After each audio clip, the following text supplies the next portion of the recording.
1970 तक टिल 1970 केवल active funds का बोलबाला था पूरी दुनिया में। 1973 में पहली बार इंडेक्स म्यूचुअल फंड का इंट्रोडक्शन हुआ।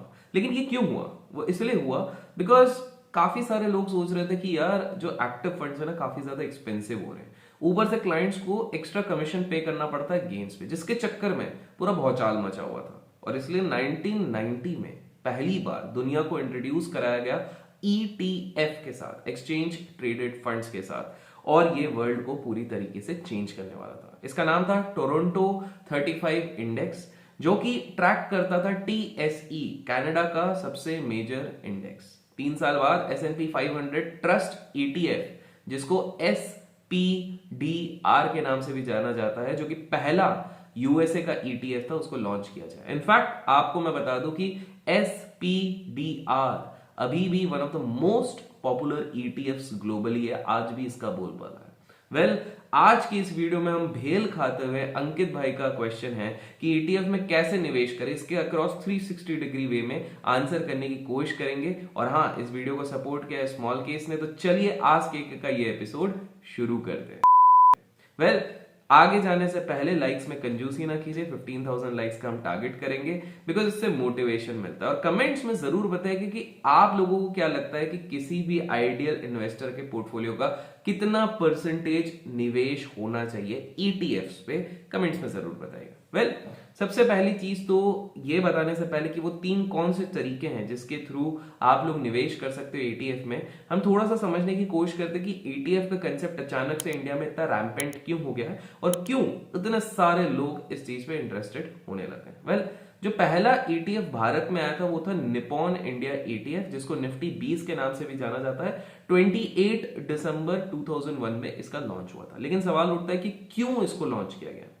काफी सारे रीजंस थे। मल्टीपल स्ट्रैटेजीज इसके थ्रू प्ले आउट की जा सकती थी फंड मैनेजर्स द्वारा। SIP के लिए बहुत ही बढ़िया टूल था। एसेट एलोकेशन में हेल्प आउट होता है, सेक्टर रोटेशन में हेल्प आउट होता है, हेजिंग हो गया, अगर सीजनल या सेक्टरल ट्रेंड्स पे भी बेट करना है उसके लिए भी काफी अच्छी चीज थी। तो एक स्विंग ट्रेडर के लिए भी ये बहुत बढ़िया टूल बना। तो बहुत सारी रीजंस थे कि अनगिनत स्ट्रैटेजीज यहां पर रन की जा सकती है, इसलिए ETF को इंट्रोड्यूस किया गया। अब ETF होता क्या है? कुछ नहीं है, पूल्ड सिक्योरिटीज है जो कि किसी भी इंडेक्स को रेप्लिकेट करती है। कमोडिटी में भी हो सकती है जैसे गोल्ड का होता है, ये इक्विटीज में भी हो सकती है। जैसे एग्जांपल के तौर पे निफ्टी 20 जब हम बोलते हैं तो ये पूरी तरह के निफ्टी को कॉपी करता है। जैसे जैसे निफ्टी 50 चलेगा वैसे वैसे निफ्टी 20 चलेगा। बैंक 20 जब मैं बात करता हूं तो अभी हाल फिलहाल में बैंक निफ्टी के जो 12 बैंक है वो जैसे जैसे मूव करेंगे ये भी उस तरह से करेगा। गोल्ड 20 पूरी तरीके से गोल्ड को रेप्लिकेट करेगा। बिकॉज ये रेप्लिकेट करते या कॉपी करते तो इनका रिटर्न मोटा मोटी सेम ही होता है जैसे इंडेक्स देता है, लेस बाय एक्सपेंस रेशियो।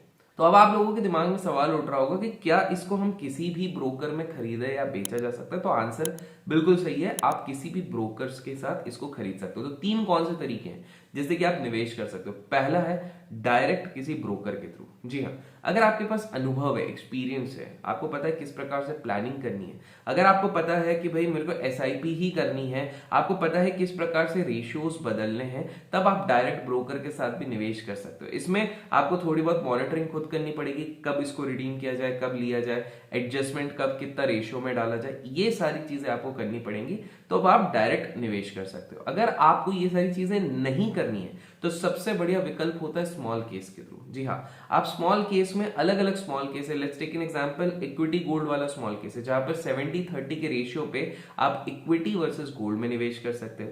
वहीं पर मार्केट कंडीशंस के बेसिस पे अगर आपको थोड़ी रीबैलेंसिंग चाहिए तो ऑल वेदर इन्वेस्टिंग तो इनका वन ऑफ द बेस्ट है, जिसमें निफ्टी 20 का एक्सपोजर मिल गया, जूनियर 20 मिल गया, लिक्विड 20 मिल गया, ये सारी चीजों का एक्सपोजर। और टाइम टू टाइम क्वार्टरली यहाँ पर रीबैलेंसिंग होगा, रिटर्न्स भी बहुत तगड़े हैं। लिंक आपको डिस्क्रिप्शन में मिलेगा। तो ये आपका दूसरा तरीका हो गया। तीसरा होता है जिसपे कि आप direct AMC that is asset management company की वेबसाइट पे जाके आप खरीद सकते हो। एग्जाम्पल, निपॉन की वेबसाइट पे आप डायरेक्टली जाकर भी निवेश करने का प्रयत्न कर सकते हो। लेकिन मैं आप लोगों को बता दूं कि यहाँ पर सॉलिड रिसर्च की जरूरत होगी, पेशेंस की जरूरत होगी। बाय द वे फैक्ट आपको बता दूं, कुछ लोगों को डर लगता है कि यार कभी लिक्विडिटी कम हो गई तो हम ETFs बेच पाएंगे कि नहीं बेच पाएंगे, क्या हम इसको खरीद पाएंगे कि नहीं खरीद पाएंगे। तो गाइस, ये जो AMCs रहती है ना, इनके पास वो जो कॉर्पस रहता है, अगर आपके पास लाखों करोड़ों के भी ETFs होंगे तो वो आराम से बाय और सेल हो सकते हैं। तो आपको उस चीज का टेंशन लेने की बिल्कुल भी जरूरत नहीं है। अब क्वेश्चन ये उठता है कि कौन से ETF सबसे बढ़िया वाले होते हैं। तो निप्पॉन के जो बीज है वो तो नो डाउट सबसे पुराने हैं और सबसे ज्यादा रिलायबल है, इनफैक्ट स्मॉल केस में भी, इसलिए निप्पॉन के ETFs का ही इस्तेमाल किया जाता है। दूसरा, इसके अलावा अगर रैंकिंग वाइज देखिए तो हाल फिलहाल में मोतीलाल ओसवाल को जो नैस्डैक 100 ETF आया है वो भी काफी बढ़िया चला। HDFC का सेंसेक्स ETF वो भी तगड़ा चला। UTI का सेंसेक्स हो गया, ETF हो गया, ये सारे बहुत बढ़िया चलते हैं। और ETFs में कोई क्यों निवेश करता है? लिक्विडिटी अच्छी मिलती है, मतलब वॉल्यूम्स अच्छे हैं, डाइवर्सिफिकेशन है और लो कॉस्ट है। सबसे मेन चीज है इसमें कॉस्ट काफी कम पड़ता है as compare to active mutual fund. अब ETFs इन्हीं चक्करों में हर जगह पॉपुलर हो रहे हैं, लेकिन क्या इनके कोई डिसएडवांटेज नहीं? बिल्कुल है। जैसे कभी कभार ट्रैकिंग एरर हो सकता है। दूसरी चीज है कि आप एक बार ETFs में निवेश कर लो तो आप कॉपी करेंगे इंडेक्स को, आप इंडेक्स को बीट नहीं कर सकते। बीट मतलब अगर इंडेक्स 14 to 15% का CAGR देगा और आपको लग रहा है आपको 20% बनाना, तो आप ETFs में डाल के नहीं बना सकते हो, बिकॉज ETFs तो सिंपल तरीके से कॉपी करने वाली है। तो आशा करता हूं आपके सवालों का आपको जवाब मिला होगा कि ETF क्या है और किस प्रकार से इस पर निवेश किया जा सकता है। प्रयास पसंद आता है तो लाइक करना मत भूलिएगा और ETFs में इजीली निवेश करने के लिए स्मॉल केस का लिंक डिस्क्रिप्शन में आपको मिल जाएगा, वो भी चेक कीजिएगा। आज के में आपके और जितने भी सवाल है कमेंट्स में जरूर लिखिएगा। Till then keep learning, keep growing, keep investing and keep trading.